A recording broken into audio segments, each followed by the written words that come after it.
incensed he was being asked to do that, but the engineers got all of that data being fed through, all of that engine data being fed through. And those leaders now heading into the International Horseshoe. There goes number 5 car at the apex. At the apex now is Stuart Middleton in the second place car. Let's not forget there's still a lap plus that margin between the two of them, but Middleton has done a really nice job. He made a couple of mistakes in his stint last night, but he was super fast and did a really impressive job, did the young man, particularly given the fact he'd never driven a prototype, never driven at night, never, yes. All sorts of nevers before that young man's performance here this weekend. So it's been a really fine effort for the youngster from the northeast of England.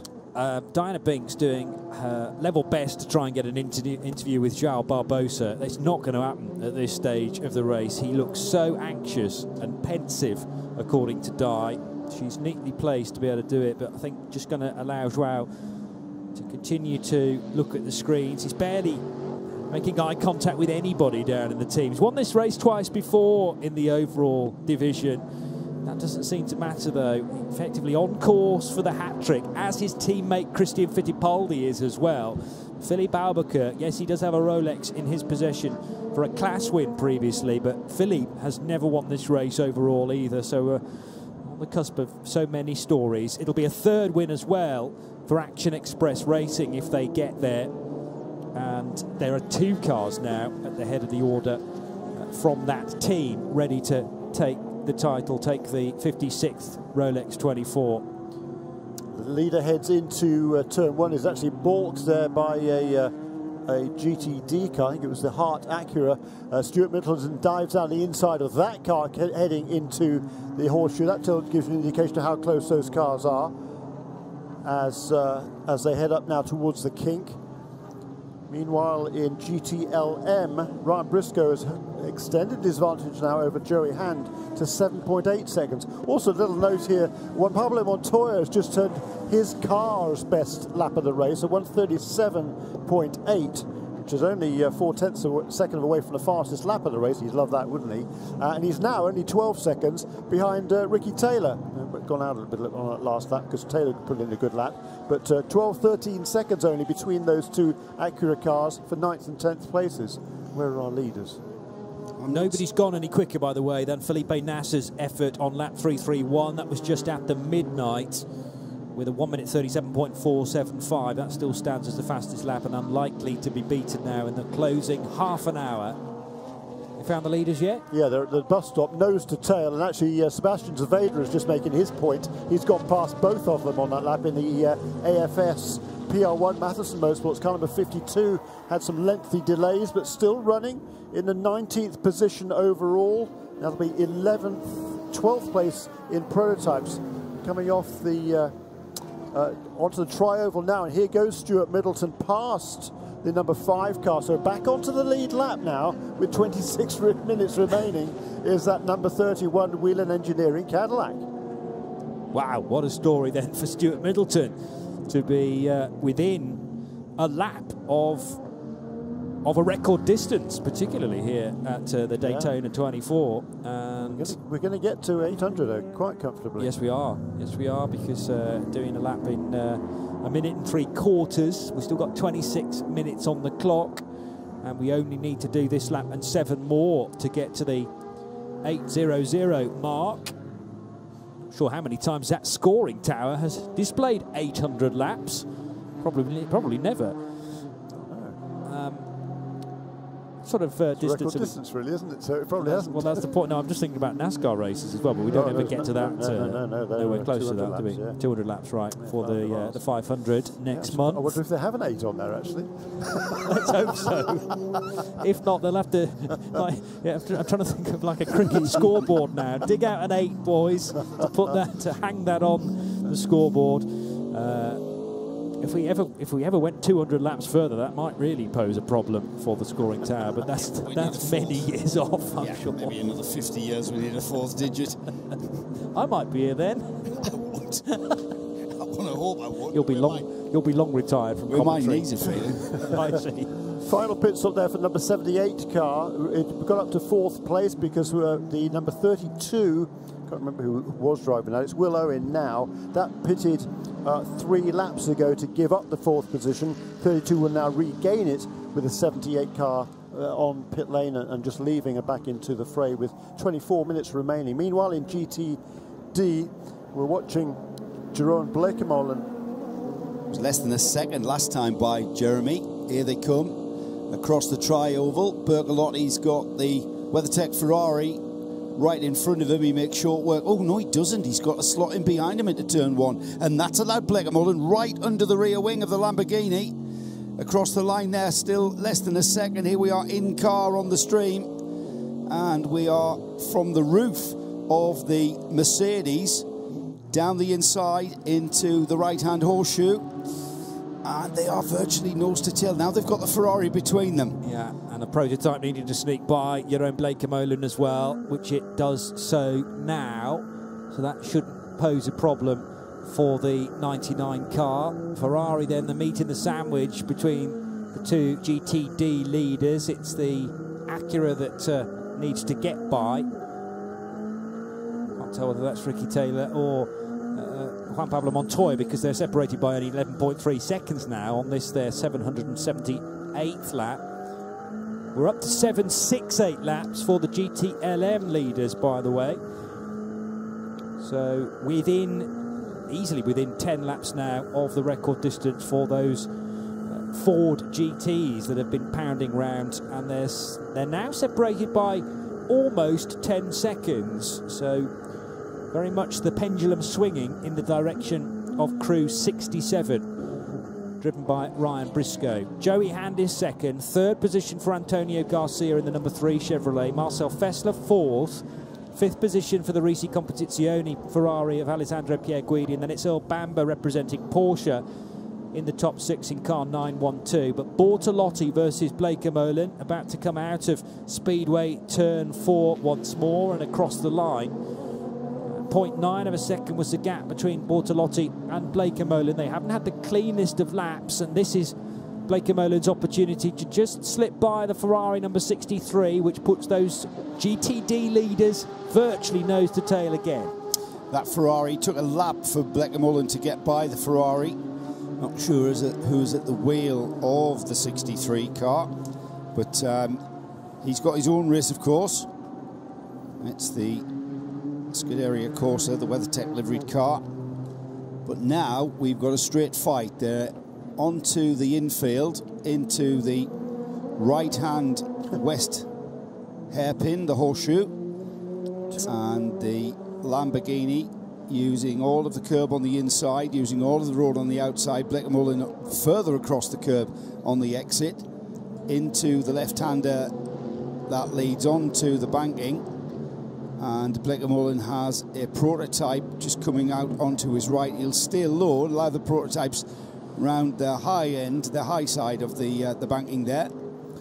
And the gap seems to be remaining at what we've seen for the last 2 or 3 laps, and it's down to traffic. Another puncture, this time for the 29 Audi. And it's a right rear for the number 29 Monteplast Audi, who will be making his way as earnestly as he can without wanting to damage the car further. Former race leader, remember, in GTD, the 29 car, and Kelvin van der Linde was shadowing Andy Lally's Andy Lally's every move. But yes, Kelvin van der Linde so eager to get the car back to the pit so that they can replace this tyre. He's running the risk of tearing that Audi to shreds, which for the main part has looked pristine. But it's down on that rear right corner, and there's a large shard of bodywork that's been left, presumably from that 29 Audi. Is that a tyre carcass? Ooh, that might be a bad shout. Yes, I can see parts of the tyre gauze, or the canvas there as well. So yes, you're probably right.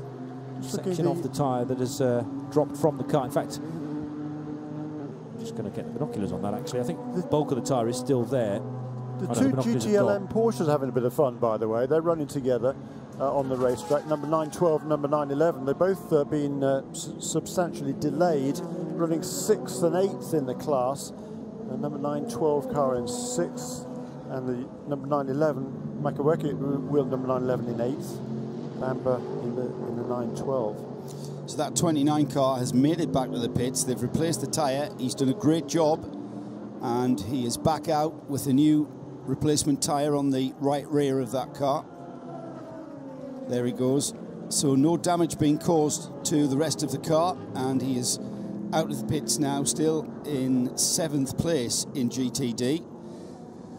That battle for the first place of the GTD class still going on between the Lamborghini Huracan of Mirko Bertolotti. 0.8 of a second was the gap last time by, completing 739 laps for the Lamborghini, and the Mercedes of Jerome Blakemolin will get a handle on their track position now. In fact, there they are now, coming out of NASCAR turn 4 off the banking and along the straight. They have got no cars in between them, but the gap is relatively comfortable. Bertolotti crosses the line now, 740 laps for Bertolotti there. And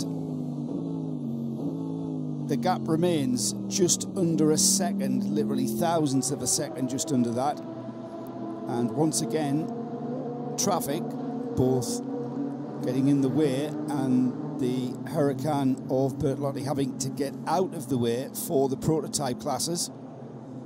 They're on the infield now, and the bright green coloured Lamborghini moves across and takes the apex at the kink on the infield, then into the braking area for the right-hand west horseshoe.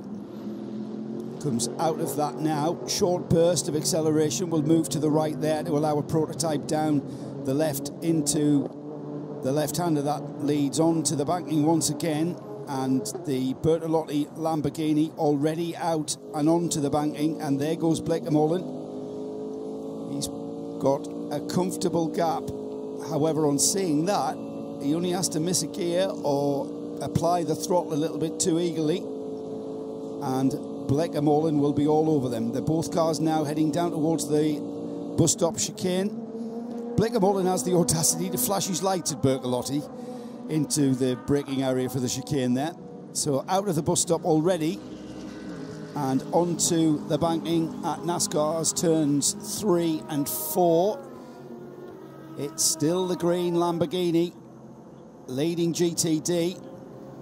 The gap will be narrower across the line. They're already out of the banking and onto the tri-oval. Let's see what the gap is across the line. Bertolotti crossed the line now. 741 laps in the book. It's 0.863, so it's pretty much the same, Johnny. Yes, it is. So Bertolotti not bowing to the pressure. I mean, he's been in this sort of environment many times before. However, the 29 car was kind of out of it anyway, and even more so now, Shay, because that's a, I think, sequential visit to the pit lane. It was, and it was sequential tire changes for the right rear, Johnny. They determined that the one that they put on for that one lap was not the correct one, so they had to come back in and fix it. No, so never rains but it pours for the 29 Montreal by Lance Motorsport car. A puncture, they changed the wheel, brand new tyre going on, but then discovered that was the wrong tyre to, maybe it just didn't fit the other three, because I don't think they did tyres on any of the other three corners. Kelvin van der Linde maybe radioing through saying, can we switch again, or the team needing to change that rear right once more. The car isn't going to drop any positions as such, but it was right on the tail of Andy Lally. Reminded me of the battle that we had in the first half an hour of the race, in fact, with the two Audis on that occasion, 5th and 6th, the 44 versus the 29. And it was very much a recovery drive anyway for the Montreal sponsored car, trying to break into the top 6, but that hope is now gone. However, 0.8 of a second is the gap between the two GTD leaders, and this big question mark as to when, stroke if, your own Blakemolin has to pit again. That car last made its stop on lap 715. We're now up to 742, soon to be completed. And for the overall leader, this is lap 799 for Philippe Albuquerque. 15 minutes remaining, guys.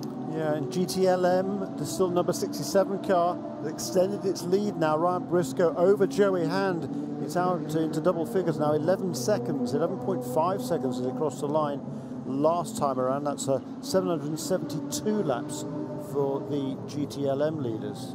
That's the biggest gap that's been for a long, long time. Well, they've only got 4 laps to complete, and then they've reached the overall record, would you believe? He's on 773 there as he's just ticked by.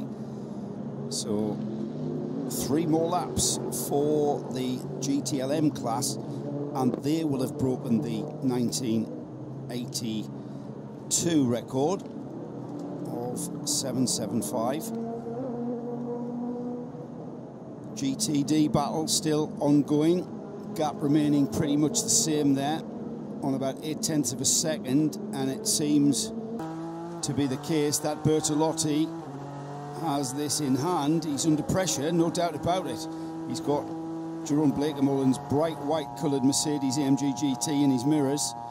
Cars 11 is the Lamborghini, and remember, this is the car that put in a time in qualifying that would have had it 3rd on the GTD grid, but it was a penalty infraction that dropped the car to the back of the field.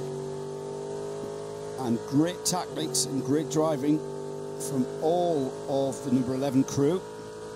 Mirko Bertolotti finishing the car, but all credit to Rolf van Eycken, Rick Breukers and Frank Pereira, because they've had pretty much sterling stints. There's been no weakness in any of that driver lineup whatsoever. And there it is. That's the GTD battle over, guys, because into the pits has come Blakemullen. He's rolled the dice, no more. He's had to call in, and he rolls down the pit lane now. His team await. There's the board being waved. It's only fuel going in, no tyres. So the refueler goes on. And as that occurs, the Bertolotti Lamborghini is already into the kink on the infield, now into the braking area of the right-hand Western Horseshoe, gaining ground, and Blakemullen peels off the pit road. He's on the pit exit roadway. That will bring him onto the track just inside the... and I think you should just about hang on to 3rd place. I think the 2nd place car will be Alvaro Parent. Has he gone through? I think he must have gone through. So he's down to 3rd, yeah. So the gap between the 1st and 2nd place cars is now about 25 seconds, which is pretty much the same as it's been for, well, as long as I can remember, going back several hours. So the leading Lamborghini and Acura have been pretty much running in lockstep in terms of lap times, at least. After 800 laps completed here at the 56th running of the Rolex 24, you're tuned to RS2, IMSA Radio, part of the Radio Show Limited network of channels, live trackside here from the Daytona International Speedway. Don't forget the flag fall, the checkered flag being displayed is merely the end of the race. We'll have a full chance to discuss what we've experienced over the last 24 hours during our Michelin post-race tech show. Hashtag Michelin PRT to get involved with that. Fire your tweets to @RSL_studio and to @Radio Le Mans, but make sure you include the hashtag Michelin PRT. And we're also looking for your Spirit of the Race award as well, a typical award, a usual award that we hand out part of our IMSA Radio and RadioLeMans.com coverage, our RS2 and RS1 coverage through the course of the year. And with every race, we also crown a Spirit of the Race award. Need not just go to a driver, could be a team, could be an effort to get a car fixed perhaps, could be something entirely different. And with a lack of cautions, IMSA officials are certainly up there with the potential to win that for just letting everybody race. Yeah. 801 laps completed. Philippe Albuquerque ahead of now Stuart Middleton. 5 and 31, and Middleton getting that lap back again. He is still inside that lead lap, is he? Stuart Middleton, the positions haven't changed back again. He's less than a minute and a half behind him now. Excellent. And he in turn is only 27 seconds ahead of Colin Brown, who's brought that gap down quite a lot. Colin's still a lap behind the overall leader, I think. I'm not sure where he is on the racetrack at the moment. Pretty sure he is. Yeah, he must be. But he's half. The gap has come down from almost a minute after the last round of pit stops to half a minute. 10 minutes to go. Excuse me. Oh, excuse me. 27.4 as they come across the line. 27.4. Second to third. Okay, so that is Stuart Middleton in the 31 Whelen Engineering car and Colin Brown in the 54 Core Autosport Orica. Just under a minute then between the 31 and the 54, and that is second and third overall. Fourth place, Will Owen in the 32 United Autosports Ligier, having completed 797 laps. And we have broken the distance record for the GTLMs as well, because now we're at lap 776 for Ryan Briscoe and Joey Hand, and that's 12.1 seconds the gap between the two Ford GTs. But not only have we smashed the previous distance record for the overall class, but one of the subclasses, in inverted commas, the best, the fastest of the GTs, also gets there too. And that's due entirely to Ford GTs just being bulletproof, it would seem, rocking around throughout the night, barely missing a beat, and they've been inseparable for most of the time as well. I mean, talking tenths of seconds between the two Ford GTs for the main part of this, but that gap's now been opened up to 12 seconds between Ryan Briscoe and Joey Hand. GTD, headed by Mirko Bortolotti, on course for Lamborghini's first ever 24-hour victory, and with a Dubai 24 hours to forget after they had a succession of punctures. I think it was 3 to kick off their race for Grasser Racing Team in the Middle East. The 11 car on course now with this 22.5 second margin over Alvaro Parent's Acura. Did I hear the statistic that Lamborghini have never won a 24 hours? Yeah. So another bit of history potentially. Yeah, indeed. We've only got to wait another 8 minutes for that. I know, and that, to my knowledge, that's not just limited to the Huracan shape of car. It's throughout Lamborghini's vast history of racing, but yet not to this date, having taken a 24-hour victory, albeit with a very Audi-type engine. But you know, that's just the kind of situation we're in at the moment. It's certainly a chassis built in Italy still. The Raging Bull resplendent on the front of that GRT Lamborghini Huracan, the team from Austria who go all around the world now to find their endurance racing.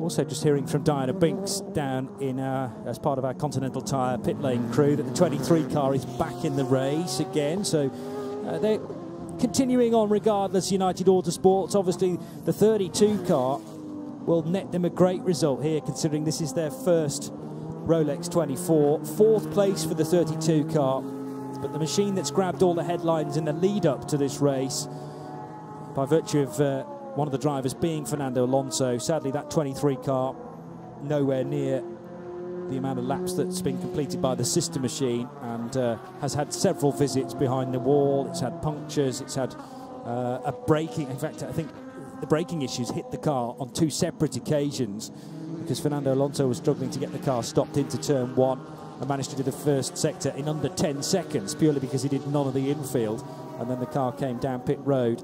So it spent a long portion of its race in that United Autosports garage. 6 minutes to go. Action Express on the very cusp of a third victory here in the Rolex 24. And it's looking more and more likely that it'll be a 1-2 finish for their Mustang Sampling and Whelen Engineering sponsored cars. Outstanding engineering, outstanding pit wall work, working that fuel strategy to the absolute minute. They pitted for their final fuel stop right on, I think it was 38.5 minutes to go, which is just on the cusp of their fuel window, what we've seen. Early this morning we saw the number 5 car and indeed the number 31 car just easing their pace, just bringing those fuel figures back into line and back calculating from the end of this race to that point, and it was quite genius to watch. And now where we can see where we are, we truly do see the genius in that calculation there from the Action Express team, just ticked by 5 minutes to go now. 804 laps completed by the leader.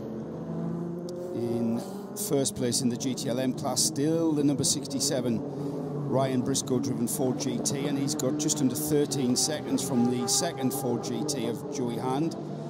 And the GTD class, car number 11, it's the Lamborghini of Mirko Bortolotti, Grasser Racing. Number 7, Acura Team Penske of Ricky Taylor coming off the turn 4 up towards a tri-oval, and he is only about 7 seconds or so ahead of Juan Pablo Montoya, who I think probably wants to redress that balance. Where is Montoya? He's already gone, right, okay, missed that. Yeah, it's just 5 seconds between those two, heading in the final couple of laps. Yeah, and both cars are on the infield section now, roughly around the International Horseshoe, having just completed their 789th laps. And they've completed more than a dozen laps more than the old distance record here as well. Yeah. So the top 10 are probably going to have already eclipsed, well, no, the top, 15 have eclipsed that mark. Really remarkable. And that shouldn't be ignored either. The might that is Team Penske, bringing 2 Acura DPIs to the Rolex this year. Their first year bringing Acura to the race, and we've seen Acura, of course, represented in GT Daytona, but great to bolster the prototype ranks to a full 20 entries for this year's race. And they haven't had it all their own way, but certainly Helio Castroneves' car at times very easily, I was going to say, taking the fight to the Cadillacs. What I mean is the Acura has shown very similar speed to the might of the Cadillac and the Dallara chassis. So we're therefore set for a close season between those two cars, particularly on the shorter distance races. I think Acura paying at the moment for their reliability problems, but there's always going to be a teething issue, I suppose, in the early stages of a campaign, and Roger Penske and his crew will get that ironed out come the middle of 2018. I was going to say the end of the season, but they'll be sorted out, I'm sure, and they will have learnt an awful lot of stuff. I'd say. Indeed. Well, they've got a couple of months to go away now, maybe do a little bit more development work, but a 24-hour race doesn't half build up the data. They can work out how to fix those little niggly problems as well on the fly far better. Inside the final 3 minutes now, leader Philippe Albuquerque is about to come through the tri-oval with 2 minutes left on the clock, so I should say he's about to start his penultimate lap here, Jeremy Shaw. Indeed, and he's just been overtaken by number 54 car of Colin Brown. That means we now have 3 cars on the lead lap, because yes, it won't be white flag this time, it'll be next time, won't it? So he's still limping around. 1 minute 45 he's doing, 44s and 45s, the race leader Philippe Albuquerque, and Colin Brown now. Colin Brown's only 20 seconds behind Stuart Middleton for second position. Been a tremendous comeback drive by the number 84 team. An historic race here at the Daytona International Speedway, kicking off yet another season of WeatherTech Sports Car Championship racing. Fabulous year in 2017, and we obviously always look forward to this race. It's the biggest event of the season that kicks things off, and Action Express Racing have had good form in the past. Likewise, Joao Barbosa and Christian Fittipaldi having taken victory on 2 separate occasions previously. Philippe Albuquerque has tasted the champagne at class level and already has a Rolex watch in his possession, but this is going to mean a whole lot more to take the overall victory in that number 5 Mustang sampling Action Express car. So looking very much like a 3rd victory for the Action Express outfit, but credit to Stuart Middleton, who's been sharing that 31 car with the rest of the regulars at Whelan Engineering Racing. Eric Curran, Mike Conway done a splendid job, and Felipe Nasser as well, with some lengthy stints during the night. Yeah, and in GT Daytona, after making that late pit stop, can Jeroen Blekemolen get back onto the podium? He's only a couple of seconds behind Andrea Caldarelli at the wheel of the Paul Miller Racing Lamborghini. So that's the principally black Lambo, number 48. right as the white flag is displayed now for Philippe Albuquerque, and this will be 808 laps then completed very shortly by Philippe Albuquerque of Portugal, sharing with countryman João Barbosa and Brazilian Christian Fittipaldi. Two of those guys having won this race before. Philippe Albuquerque, as I say, with a class win already under his belt, with Stuart Middleton, by virtue of winning effectively a points competition through the course of the British motorsport season. He took British GT4 honours with Will Tregurtha in British GT, and Stuart Middleton getting this drive in the Wheel and Engineering Cadillac. I really don't think he came here expecting to finish on the podium, and indeed on the lead lap of this record-breaking race. It's dreams come true for the young man from Ashington in the northeast of England. Colin Brown flying the flag for the global LMP2 squad, with their Orica from Core Autosport in third position ahead of the Ligier of United Autosports, and then this long line of further Oricas, the 78, the 85, the 99 and the 38 completing the top 8. Ford GT absolutely metronomic in their preparation. Remember, Chip Ganassi is the Grand Marshal this year at Daytona, as we look to NASCAR Turn 4 and await Philippe Albuquerque to cross the line after 24 hours and 808 laps. It's victory then to Action Express Racing and to Philippe Albuquerque, João Barbosa and Christian Fittipaldi. We'll wait for the Fords to cross the line in a moment or two as well. They're about 10 seconds apart between 67 and 66, but Diana Binks, I'm sure, is very close to Action Express Racing and ready to get some reaction for us. GTD still undecided for third position. It's tight between Caldarelli and Jerome Blakemolin. Here's Diana. Joel, many congratulations. What does this mean to you? 2018, fantastic. What a start. That was like the longest hours in my life. We had quite some issues with the car, but man, this team is just amazing. It was just phenomenal. We were managing the pace, managing the car. It was definitely not easy, but man, what a win. It was a long time coming. Oh my gosh, I'm so proud of these guys. Action Express. The whole Mustang sampling Cadillac program has been so phenomenal. It's I have no words. I'm super happy. See, you're absolutely delighted and speechless. Congratulations to you and the team. And Christian Fittipaldi, of course, very much a role as a driver, but also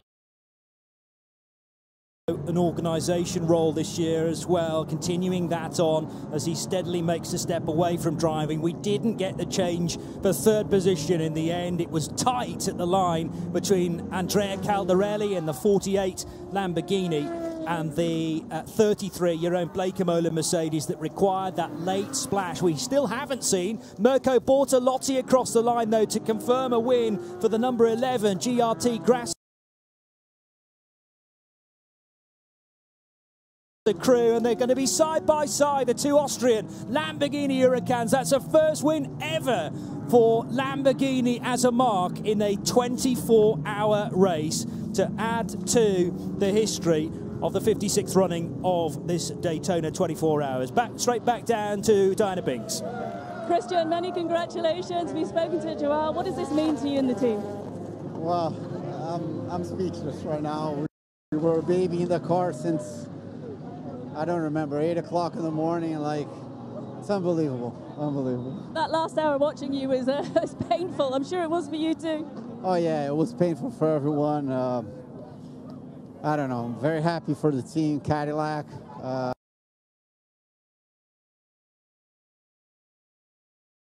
Joao, myself, and Philippe, especially after everything. Well done. Thanks.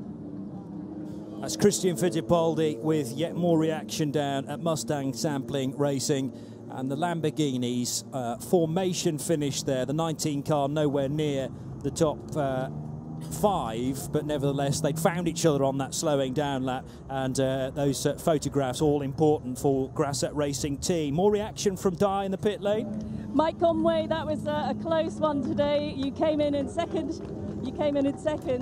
Yeah. Yeah, I mean, good 1-2 for the team. Yeah, I mean, all cars fought really hard for every position that they got. So, yeah, we'd obviously love to be winning as well, but great result for the team. Really happy. And yeah, I mean, these are so hard, these races, to just finish on the lead lap. So, all credit to the team and all their hard work. You must be very proud. You all did an amazing job. Yeah, no, it's been fun. Yeah, we all got to be happy with our efforts for sure. So, yeah, go and enjoy it now. Well done. Congratulations to Richard Westbrook. You said at the beginning of the month you wanted this race badly. You are a Daytona 24-hour winner. What does this feel like? What a race to do it in. I mean, you know, that was just insane. It was so intense, and no team orders, just going for it with our teammates, you know, our real mates. And yeah, it was weird, but it was really, really sweet. 1-2, can't get better than that. You had to wait a year and a half for a victory. Is this worth it? Definitely. I mean, we changed a lot over the winter.